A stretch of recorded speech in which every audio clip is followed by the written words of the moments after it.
Welcome back to TNPSC maths. நான் உங்கள் Jayapal. So நம்மளுடைய பேட்ச் மாணவருக்கான இன்ஸ்ட்ரக்ஷன் தான் இந்த ஒரு வீடியோ. ஸோ இதை முழுசாக நீங்கள் கவனிங்க.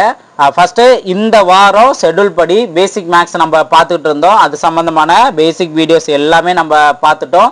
பார்க்காதவங்க நல்லா தெளிவாக பாருங்கள். நாளைக்கு சண்டே பேசிக் டெஸ்ட்டுங்கிறத நான் ஷெட்யூல் நோட் பண்ணியிருந்தேன்.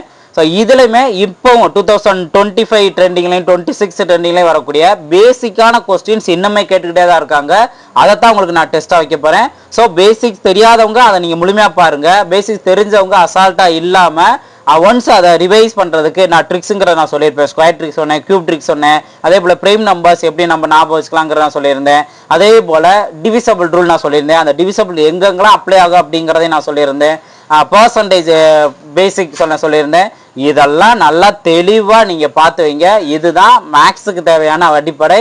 ஸோ இதை நீங்கள் தெளிவாக ரிவைஸ் பண்ணியிருக்கணும். ஸோ நாளைக்கு டெஸ்ட், எவ்ரி சண்டே டெஸ்ட் நடக்குது அப்படின்னா அந்த டெஸ்ட்டுக்குரிய ப்ரொசீஜர் என்ன அப்படிங்கிறத சொல்லிடுறேன். ஆல்ரெடி நம்மளோட பேட்சில் இருந்தவங்களுக்கு தெளிவாக தெரியும். ஸோ தெரியாதவங்க இப்போ தான் ஃபர்ஸ்ட் டைம் நம்மளோட பேட்சில் ஜாயின் பண்ணியிருக்கோங்க.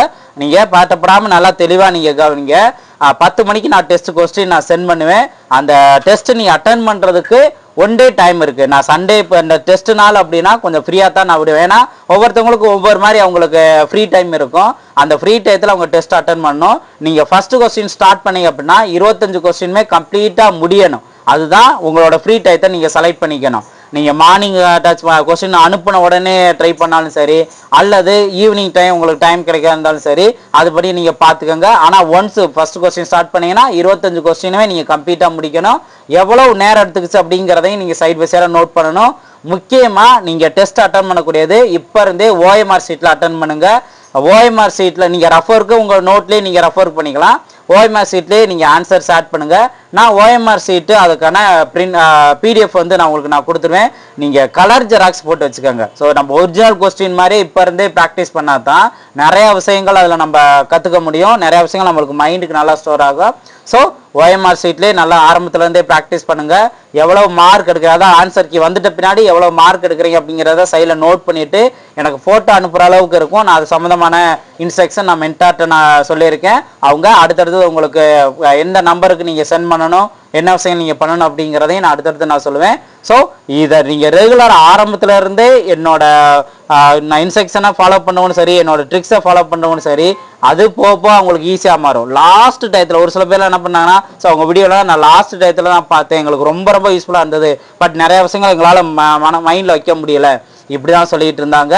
ஸோ அந்த பிரச்சனை இருக்கக்கூடாது அப்படின்னா ஆரம்பத்திலேருந்தே நீங்கள் நான் சொல்லக்கூடிய இன்ஸ்ட்ரக்ஷனை நல்லா தெளிவாக நீங்கள் ஃபாலோ பண்ணணும். முக்கியமாக நீங்கள் நோட்ஸ் எடுக்கணும். அதுக்கு நான் பிடிஎஃப் என்ன கொஸ்டின் நான் எடுக்கிறேனோ, நான் என்ன வீடியோஸ் எடுக்கிறேனோ அதுக்குரிய பிடிஎஃபாக இதுக்கப்புறம்லாம் உங்களுக்கு நம்ம குரூப்பில் வந்துக்கிட்டே தான் இருக்கும். அந்த கொஸ்டினை நீங்கள் மார்க் பண்ணிவிட்டு நல்லா ப்ராக்டிஸ் பண்ணுங்கள். நியூ மாடலாக இருந்தால் நல்லா தெளிவாக நோட் பண்ணுங்கள். அதுதான் ரொம்ப ரொம்ப முக்கியமானது. உங்களோட நோட்ஸ் உங்களுக்கு கண்டிப்பாக லாஸ்ட் நேரத்தை ரிவைஸ் பண்ணுறதுக்கு ரொம்ப ரொம்ப யூஸ்ஃபுல்லாக இருக்கும். ஸோ இதை நீங்கள் ஃபாலோ பண்ணுங்கள். அதே போல் நீங்கள் நெக்ஸ்ட் வீக்கில் இருந்து என்னென்ன topic LCM and HF topic நம்ம ஸ்டார்ட் பண்ண போகிறோம்.